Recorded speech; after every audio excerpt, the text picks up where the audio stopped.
নমস্কাৰ, মই শ্ৰী ধ্ৰুৱজ্যোতি গগৈ ৯০ নং দুলীয়াজান বিধানসভা সমষ্টিৰ পৰা বিৰোধী ঐক্য মঞ্চৰ প্ৰাৰ্থী হিচাপে এইবাৰ দুলীয়াজান সমষ্টিত মই নিৰ্বাচন খেলিছিলোঁ আৰু কালি আপোনালোকৰ কাৰণে এটা ভিডিঅ' প্ৰস্তুত কৰিম বুলি ভাবিছিলোঁ আৰু ধন্যবাদ সূচক বাৰ্তা এটা প্ৰেৰণ কৰিম বুলি ভাবিছিলোঁ। কিন্তু কালি ৰিজাল্টটোৱে অত্যন্ত মৰ্মাহত কৰিলে। অন্তৰত সঁচাকৈ অলপ দুখ পালোঁ, কি কাৰণে মই 3বাৰ নিৰ্বাচনত অৱতীৰ্ণ হৈছিলোঁ। যেতিয়া 3বাৰেই হাৰি গ'লোঁ, সঁচাকৈ মনটো কালিৰ পৰা খুব বেয়া হৈ আছিল। কিন্তু মই দুলীয়াজান সমষ্টিৰ 1,77,000 ভোটাৰক মই অন্তৰ নিবিড়ৰ পৰা আন্তৰিক শ্ৰদ্ধা জ্ঞাপন কৰিছোঁ আৰু লগতে মোক নিৰ্বাচনৰ সময়ত যিসকল দুলীয়াজানৰ যুৱ প্ৰজন্ম, যিসকল বৃদ্ধ বনিতা, নতুন প্ৰজন্ম, যুৱ মহিলা, মই সকলোকে আকৌ এবাৰ অন্তৰৰ নিবিড়ৰ পৰা আন্তৰিক শ্ৰদ্ধা আৰু মৰম যাচিছোঁ যে আপোনালোকে সেই সময়ত মোক ইমান মৰম দিলে, আপোনালোকে মোক ইমান সহায় সহযোগিতা আগবঢ়ালে, আপোনালোকে সেই সময়ত মোক ইমান সাহস দিলে, হয়তো মই আপোনালোকৰ কাৰণে চিৰৰ ঋণী হৈ থাকিম। আৰু মই ভাবিছিলোঁ যে জীৱনত মোৰ এইটো এটা শেষ নিৰ্বাচন হ'ব।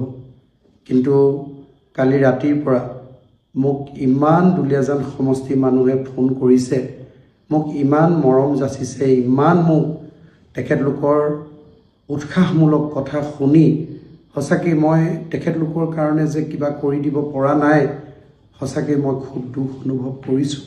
আৰু মোৰ দুলীয়াজান সমষ্টিবাসী ৰাইজৰ কাৰণে, সকলৰ কাৰণে মই যি পৰিকল্পনা কৰিছিলোঁ, আজি 3টা নিৰ্বাচনতে কিন্তু মোৰ পৰিকল্পনা হিচাপেই মোৰ মগজুত আৰু মোৰ সঁচাকৈ অন্তৰত পৰিকল্পনা হৈ থাকি গ'ল। সেইকাৰণে কালি অত্যন্ত দুখ অনুভৱ কৰিছিলোঁ আৰু মই আপোনালোকলৈ এই ধন্যবাদ সূচক ভিডিঅ'টো প্ৰস্তুত কৰিবলৈ সক্ষম নহ'লোঁ।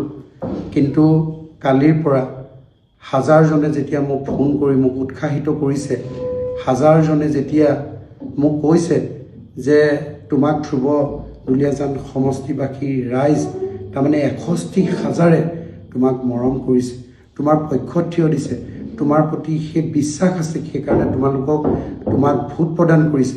সেইকাৰণে মই ভাবিছোঁ যে দুলীয়াজান সমষ্টিৰ কাৰণে আৰু 1,77,000 ব্যক্তিৰ কাৰণে মোৰ দায়িত্ব কৰ্তব্য দায়বদ্ধতা আছে। আৰু মোক কৈছে যে তুমি ৰাজনৈতিক পথাৰখনৰ পৰা যদি আঁতৰি যোৱা, আকৌ মূল্যবোধৰ ৰাজনীতি হয়তো কোনেও প্ৰতিষ্ঠা কৰিম বুলি নাভাবিব, সেইকাৰণে তুমি আকৌ এবাৰ ৰাজনীতি কৰিব লাগিব। আৰু ইমান সাহস, ইমান মৰম, সঁচাকৈ অভূতপূৰ্ব সঁহাৰি। মই ভাবিছিলোঁ যে জীৱনত নিৰ্বাচন নেখেলোঁ, কিন্তু আজি মই আকৌ থিৰাং কৰিছোঁ, আকৌ মই প্ৰত্যাহ্বানৰ মাজলৈ আহিম আৰু মই আকৌ 2031 বৰ্ষত মই ৰাইজৰ কাৰণে কাম কৰিম আৰু দুলীয়াজান সমষ্টিৰ পৰা আকৌ এবাৰ নিৰ্বাচন খেলিম আৰু আকৌ প্ৰতিদ্বন্দ্বিতা আগবঢ়াম। হয়তো মোক ৰাইজে সেই তাৰিখত অনুভৱ কৰিব বা মোৰ যিবিলাক দুলীয়াজান সমষ্টিৰ কাৰণে পৰিকল্পনা হয়তো ৰাইজে জানিব আৰু সেই সময়ত ৰাইজে মোক আঁকোৱালি আৰু মৰম কৰিব, এইটো মোৰ দৃঢ় বিশ্বাস। আৰু কাইলৈৰ পৰা মই সমষ্টিবাসীৰ মাজত আকৌ লীন হৈ যাম। যেনেধৰণে 15 বছৰ নিৰবিচ্ছিন্নভাৱে কাম কৰিছোঁ, কাইলৈৰ পৰা আকৌ নতুন উদ্যমেৰে নতুন প্ৰজন্মটোৰ কাৰণে তাৰমানে সকলৰ কাৰণে, ইয়াত বৃদ্ধ বনিতা, যুৱ মহিলা, যুৱ বন্ধু সকলোৰে কাৰণে মই কাম কৰিম আৰু 2031 বৰ্ষত আকৌ মই নিৰ্বাচন খেলিম।